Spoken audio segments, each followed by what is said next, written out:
Hello my friends, and welcome back to my channel, and welcome to this month's Stamp It Like It's Hot.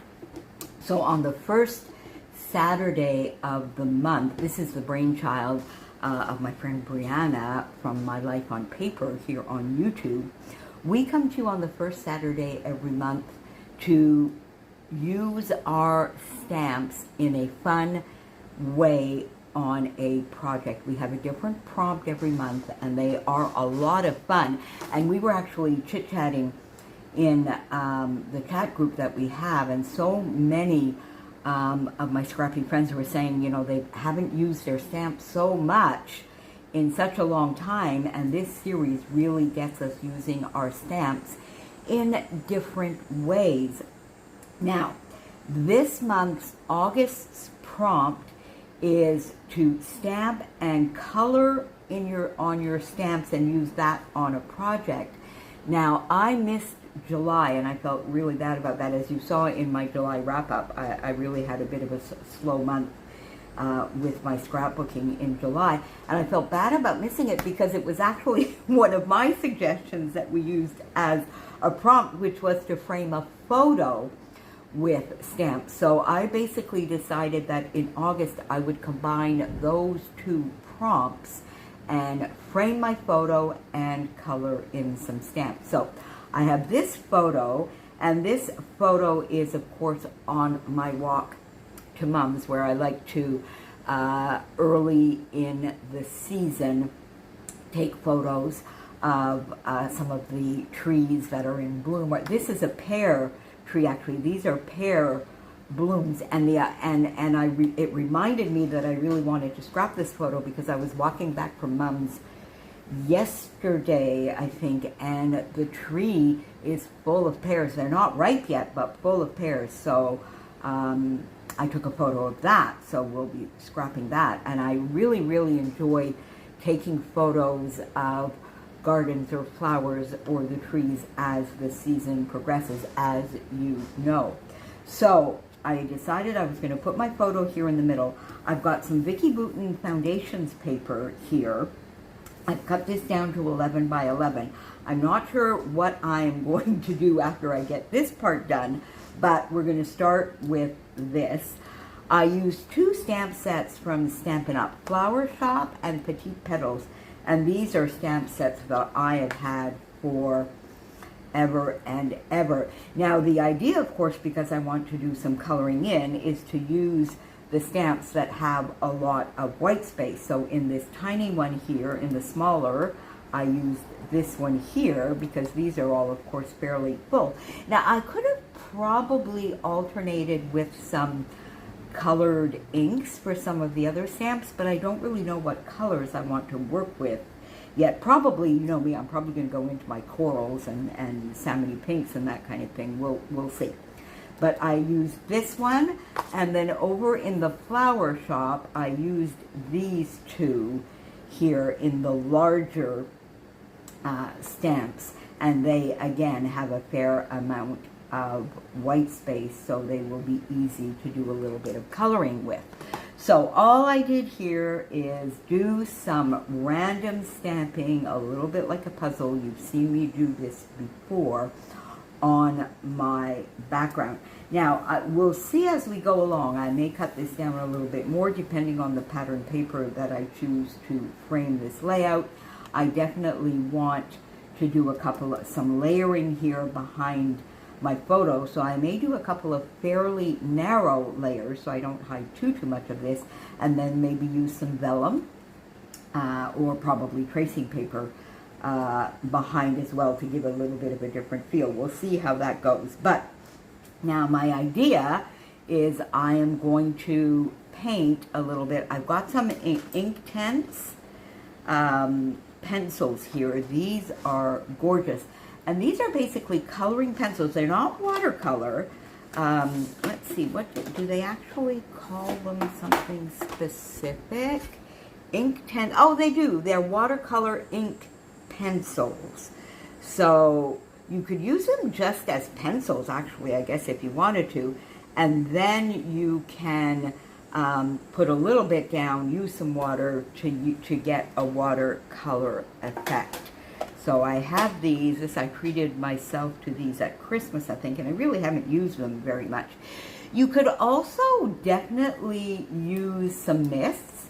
Now, you can basically, of course, use your inks, and you could use regular watercolors, or you could use ink refills. There's so many different ways that you could use just regular coloring pencils as well, or even Copics on this kind of thing. So the sky is the limit. Whatever you have in your stash to color, you could use. So this is very, very pink. But you know what? For the fun of it, let's maybe just do a little bit and see what it looks like. You can see I did a little bit of a boo-boo here, but I'm not going to worry too much about that. So I'm going to put a little water in here. Let's just dip that in there. And then let's see. There we go. Oh, that is love. That's very nice and pale, but it gives a lovely color. There we go. So see, I'm painting here right on the page. So I'm going to do this. Whoops! Went outside my lines. Oh well, that's how it goes. So there you go. So this gives a very, very pale, but I like it.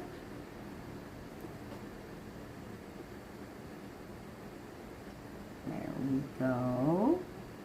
So this is using your mists, and I'm just basically dipping it right in the bottle and using a little bit of water before I dip. And then this gives a lovely, very, very lovely pale wash.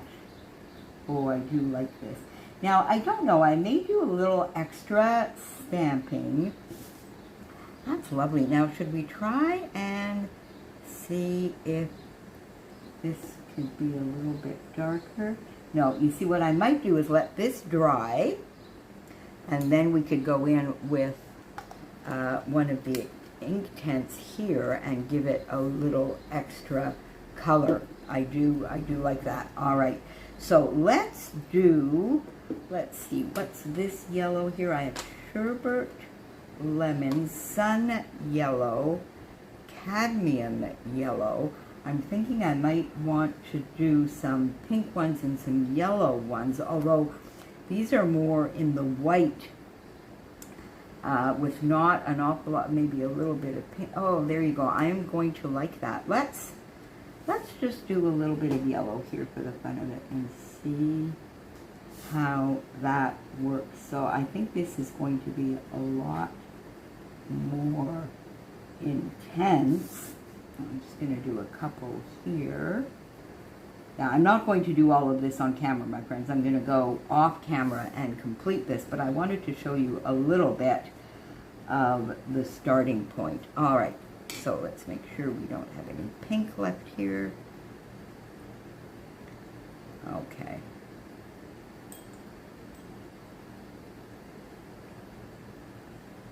All right, so there we go. And oh, look at that. Isn't that pretty? So this is a little bit more saturated, of course. There we go. Gives it some lovely color.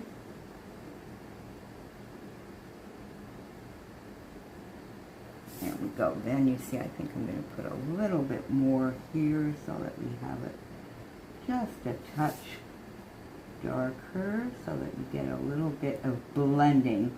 I would say that with the mists, you don't really get a lot of blending, but here you can. So there we go. Just go back in a little bit with that, and we have a little bit of blending, and it comes out a lot lighter. So I really, really, really like that effect.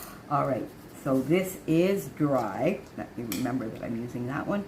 Let's see if I go in with this. What is this color now? Cherry.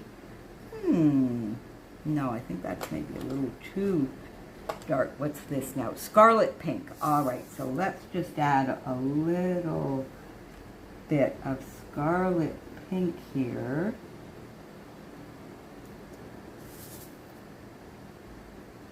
And see what that does. I hope my head is not in the way. There we go. Let's see what that does.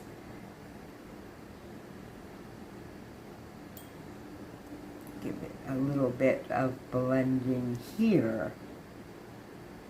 Oh, there we go. Yeah, I think I like that. I think I might have put a little bit too much.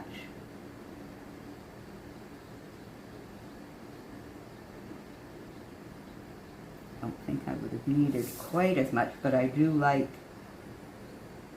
the blending effect. There we go. Okay, so you see, so that gives some nice blending. This one, the blending is a little bit more subtle.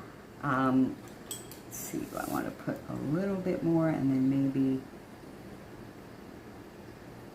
yeah, there you go, you see, and then not add water.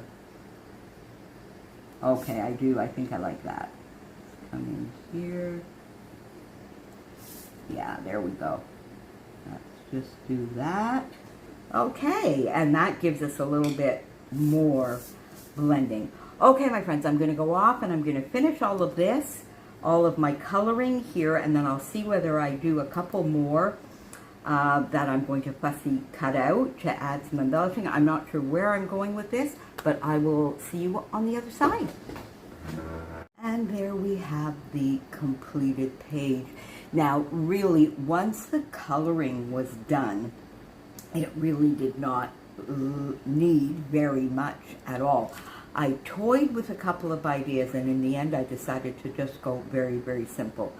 I cut my paper, my Vicki Boutin Foundations paper here down to 11 by 11 so that I could get a nice frame that would show the color. And I have this Vicki Boutin paper that I used as the frame. And then I layered a couple of mats behind my photo.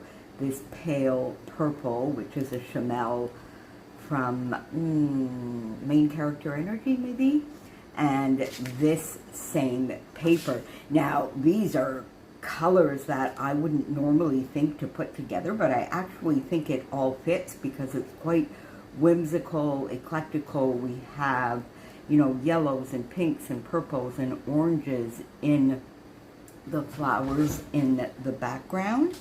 And I got that down, and then I thought, really, this just needs a title. So I went to get my Fitzgerald in glittery purple. I love these. I still haven't been able to find the navy, the new ones. I need to get my hands on those. Anyway, and I put Pear blooms. I thought originally of putting Pear up here, but I really didn't like it. It covered up too much of this yellow flower, and it looked odd to my eye. But I was afraid that if I put it too much over on the side here, it would go out too far, because this little nook here would have been perfect, but I think it would have brought it out to here, and that, to my eye, would have made it a little lopsided. So I just popped it there. And you know, I don't know whether it's the heat or whether this is my eye truly seeing it, but I think that is going to do it. I toyed again with the idea of maybe putting a couple of these lovely doilies that my lovely friend Colleen gave me, and that would have looked cute down here, but it would have sort of taken away from my title, which I could have put over here, but then it would have just filled things up a little too much. So I decided against that for now. I'm thinking of perhaps sequins, but again, the florals are glittery, and I've got some lovely sort of watercolor on the background here, and I think really it just stands on its own. Tell me what you think down below. Does this stand on its own, or does it need a little bit more sequins? I really can't think of anything else that I would put. Definitely not flare or acrylics, or because I have popped my photo up on foam. So to give it a little bit of dimension and a little bit of a shadow there, and I think that will do it. Outlining, maybe, I don't know. So tell me what you think. Sequins or outlining or nothing? Let me know down below. The playlist, of course, is down below. I am down to the wire, even a little bit late with this one, because I am recording this at about, I think it's 5:30 or so. It's not even fully, well, it is pretty much light out there, but it's sort of just that, you know, dawn coming in. Because what I'm doing, because we're into like day 6 of this crazy heat wave, so even with my 2 air conditioners and 3 fans, at some point in my sort of scrap area, dining kitchen area, which is all one big open beautiful space, I just can't. So I have to go into the room that I use as a den, and or my bedroom where the 2 air conditioning units are, because by day 4 or 5 it just doesn't keep up. But by 4:30 in the morning, it is a little bit cooler out there, well, compared to inside. So I open everything up and get the fans going crazy to try and, in my scrap space, dining, kitchen, that whole big long space in my apartment, cool that down a little bit so that I can spend a little bit of time here. But I will be spending most of the time in a bat cave, and it's going to be like this tomorrow. So Sketch Sunday is tomorrow. I'm almost finished that layout. I'm going to see if I can get it done in this sitting before I have to close everything up and hide for the day, or whether Sketch Sunday will be a little bit late tomorrow as well. Thank you for your patience. Sorry if you're hearing some of those fans. And I will see you back here very soon. Make sure you go and see what all my friends have for you today. I've seen some sneaks of some of their gorgeous projects, my friends. Bye for now.